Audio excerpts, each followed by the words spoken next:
Hello students, welcome back to my channel. I am Deepti. I hope you all are doing good. So our next topic is reflection from spherical mirror. कि अब reflection कैसे होता है spherical mirror से, किस तरह से image की फॉर्मेशन होती है। तो सिर्फ प्लेन मिरर्स ही हमारे ऐसे नहीं है जो कि स्मूथ एंड शाइनी है, बट हमारे स्फेरिकल मिरर्स भी स्मूथ एंड शाइनी होते हैं। But if we talk about the nature of the image formed by plane mirror and by spherical mirror is different. तो जो इमेज फॉर्म होती है from plane mirror and from spherical mirrors वो different होती है। तो अभी इस टॉपिक में हम यही सब पढ़ेंगे कि किस तरह की इमेज हमारे स्फेरिकल मिरर्स फॉर्म करते हैं। बट उससे पहले हम पढ़ेंगे कर्व्ड मिरर के बारे में कि कर्व्ड मिरर्स होते क्या हैं। So basically a curved mirror is a slice taken out from a hollow sphere of glass. एक हमारे पास स्फेयर है, this is a hollow sphere.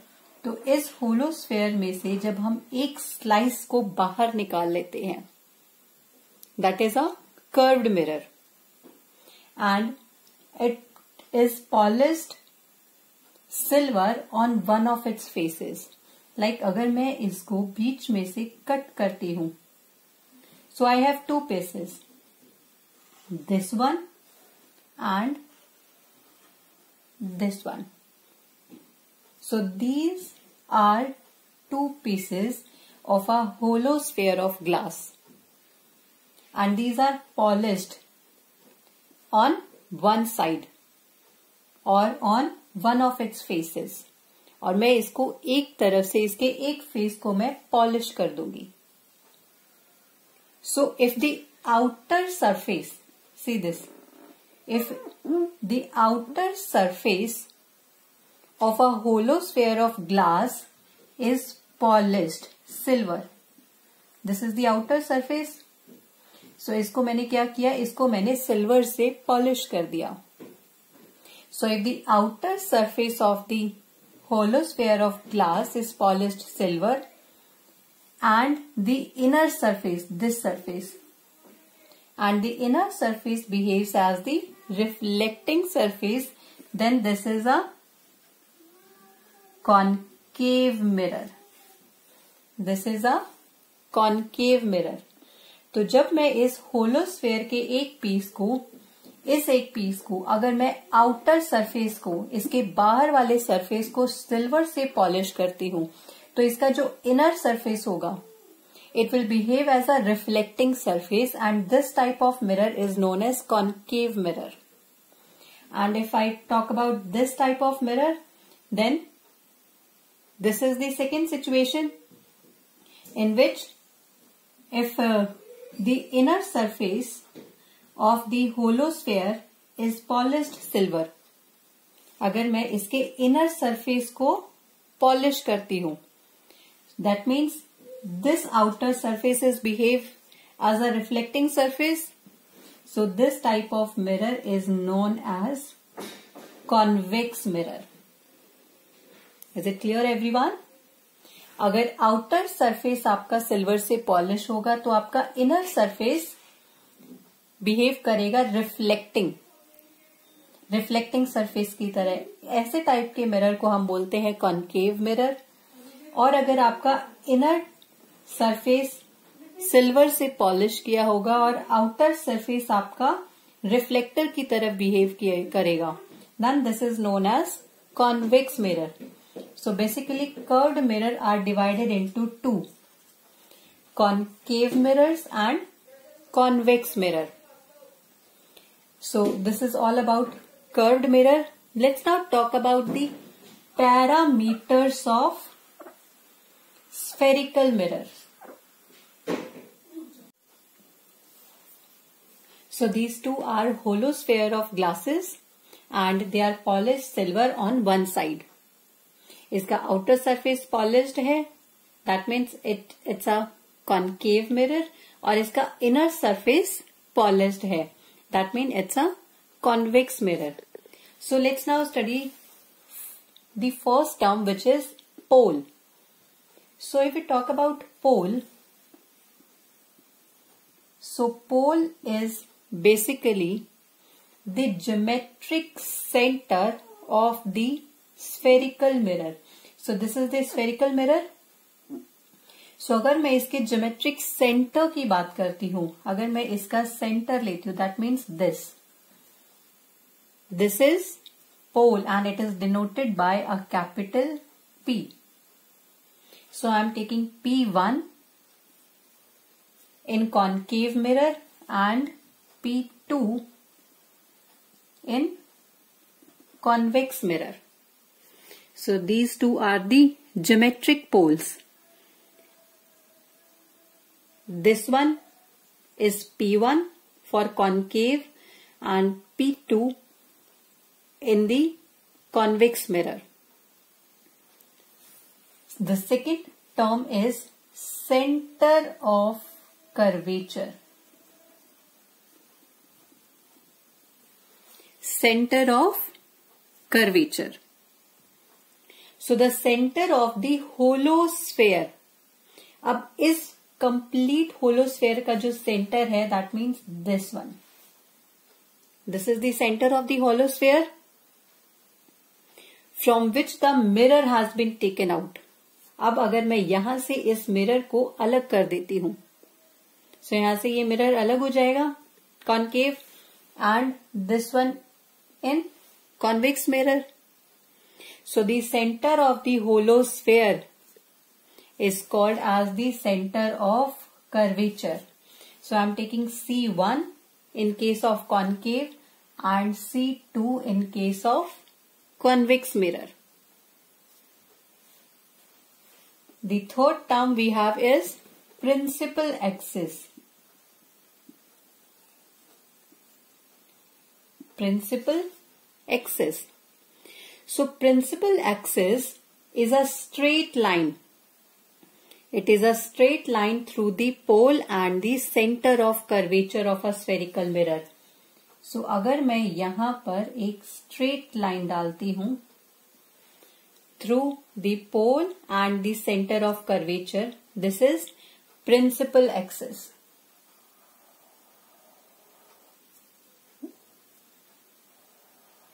Okay, this is principal axis.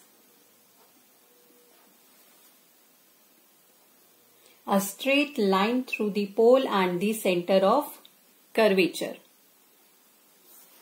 The fourth term we have is radius. So you all know about the radius in a circle or a sphere. So radius is half of the center, half of the circle. तो circle का half तो हमारा यही है. This is the holosphere. Holosphere का center this one. That means this is radius. R1 in concave mirror and R2 in convex mirror. This is radius of curvature. The distance between the pole and the center of curvature. तो ये जो distance है हमारा, this is known as radius of curvature. The next term we have is focus. So focus, it is the midpoint of the pole and the center of curvature of the spherical mirror. This is the midpoint. See, this is the midpoint between the pole and the center of curvature, which is marked by capital F, focus. So F1 in case of concave mirror and F2 I'm taking in case of convex mirror. And it lies on the principal axis. ये principal axis पे रहता है. So this is the principal axis. So F1 is the focus of the concave mirror, or it is the midpoint of the pole and the center of curvature of the spherical mirror. And the last term we have is focal length. So the distance between the pole and the focus of the mirror is called as the focal length. तो अगर मैं इस distance की बात करूं, pole and the focus, so it is marked by small f.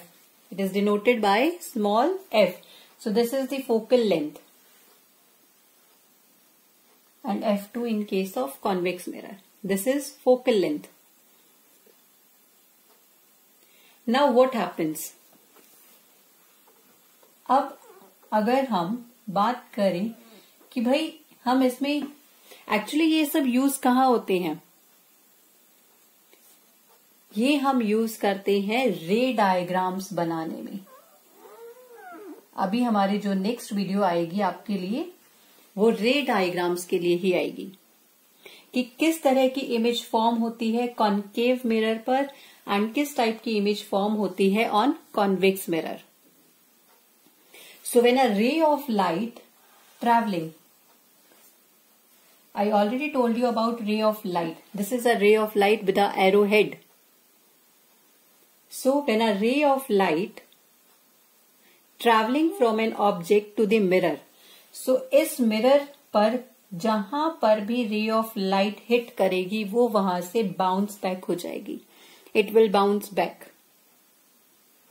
So when a ray of light traveling from a object to the mirror, जो mirror तक जाएगी, it is known as incident ray. It is known as incident ray. And this ray of light sent out by the mirror, और ये mirror से वापस हो जाएगी. It will send out or it will bounce back by changing its direction. इसने अपनी direction को change कर लिया. ये अभी तक प्रिंसिपल एक्सिस के पैरेलल थी, बट जैसे ये मिरर से हिट होती है इसने अपनी डायरेक्शन को चेंज कर लिया. So this ray is known as reflected ray. This ray is known as reflected ray. So a ray of light traveling from an object to the mirror is known as the incident ray, and the ray of light sent out by the mirror after changing its direction is known as reflected ray. So this is reflected ray. So अब हम इसके बात करेंगे रे diagrams. But रे diagram से भी पहले हैं हमारे रूल्स कि हम क्या रूल्स अपने रे डायग्राम्स में यूज करते हैं. अब हर एक चीज के लिए आपको पता है कि सभी चीजों के लिए हमारे कोई ना कोई रूल हैं, तो हमारे रे डायग्राम्स के लिए भी कुछ रूल्स हैं. सो let's now study about those rules. So let's now study about the rules. अब हम इन rules को क्यों पढ़ते हैं? So basically it is easy to understand and draw the ray diagrams with the help of these rules. So आपकी class में 7th class के लिए हमारे पास सिर्फ और सिर्फ आपकी अगर आप बुक देखोगे तो सिर्फ और सिर्फ कॉन्केव मिरर के ही रे डायग्राम्स हैं. तो हम सिर्फ कॉन्केव मिरर के बारे में ही अभी कर रहे हैं. तो अगर आप चाहते हो कि मैं कॉन्वेक्स मिरर के रूल्स एंड उसके भी रे डायग्राम्स बता दूं तो let me know in the comment section. But 7th class में बेटा इतना ज्यादा आता नहीं है कि कॉन्केव एंड कॉन्वेक्स दोनों का ही हो, तो इसलिए मैं अभी सिर्फ कॉन्केव मिरर के ही रूल्स आपको बताऊंगी और फिर हम उसी के रे डायग्राम्स देखेंगे। तो अगर मैं कॉनकेव मिरर के रूल्स के बारे में बात करूं तो we have 4 rules. How many rules we have? We have 4 rules in concave mirror to draw the ray diagrams.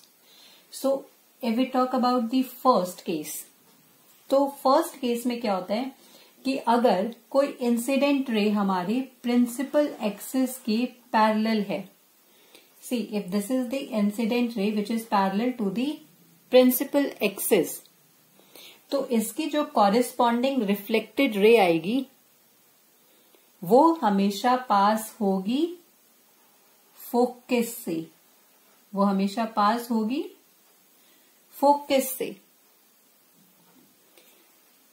The first rule is कि अगर हमारी कोई भी इंसिडेंट रे प्रिंसिपल एक्सिस के पैरेलल है, this is the principal axis, so अगर हमारी कोई भी रे प्रिंसिपल एक्सिस के पैरेलल है तो इसकी कॉरेस्पॉन्डिंग रिफ्लेक्टेड रे हमेशा पास होगी focus of the concave mirror से। So this is rule number 1। If we talk about rule number 2, तो रूल नंबर 2 हमारा बोलता है कि if an incident ray passes through the focus, तो अगर हमारी कोई इंसिडेंट रे है भाई जो फोकस से पास हो रही है, इसमें हमें ये नहीं पता है कि भाई ऑब्जेक्ट कहां पर है, तो अगर हमारी कोई भी इंसिडेंट रे है और वो फोकस से पास हो रही है तो इसकी जो कॉरेस्पॉन्डिंग रिफ्लेक्टेड रे आएगी वो हमारे प्रिंसिपल एक्सिस के पैरेलल होगी। So this is just opposite to this one. इस वाले रूल का जस्ट अपोजिट है हमारा सेकेंड रूल। अगर आप ध्यान से देखो तो भाई इसमें क्या हो रहा था, वो प्रिंसिपल एक्सिस के पैरेलल थी और फोकस से पास हो रही थी रिफ्लेक्टेड वाली, बट इसमें क्या हो रहा है, वो फोकस से हमारे इंसिडेंट रे पास हो रही है और वो जो उसकी reflected ray corresponding reflected ray बन रही है वो हमारे प्रिंसिपल एक्सिस के पैरेलल है।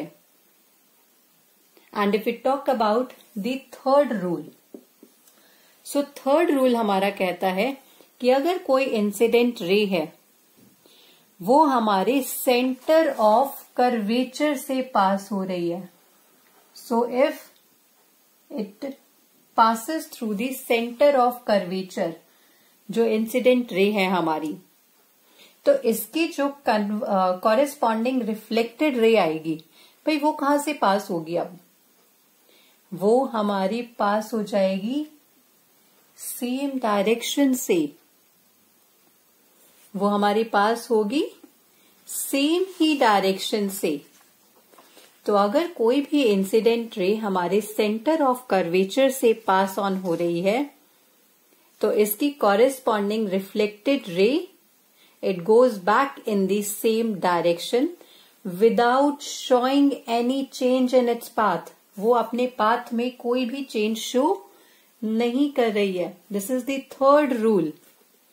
और अगर हम अपने फोर्थ रूल की बात करें, रूल नंबर 4, सो हमारे जितनी भी रेज हैं, all rays of light must contain arrow to show the direction. This is the fourth rule. वैसे तो हमारे 3 ही रूल होते हैं, बट ये फोर्थ रूल इसीलिए है कि भाई ये डायरेक्शन दिखाना, ये एरो दिखाना इज मस्ट, ये कंपल्सरी है। इसी से हमें पता चलता है कि कौन सी भाई रिफ्लेक्टेड रे है और कौन सी हमारी इंसिडेंट रे है। Sorry, this one is the incident and this one is the reflected ray. So all rays of light must contain arrows to show the direction. This is the fourth rule. So that's it for this video. Next video में हम करेंगे concave mirror के ray diagrams को. So I hope it will be clear to all of you. अगर आपको कहीं भी कोई point पे कोई चीज समझ नहीं आई हो तो just comment me down. And thank you so much. Keep sharing this video with your classmates and with your friends, with your best friends, to everyone. And do subscribe the channel also. Thank you so much, students. Have a nice day.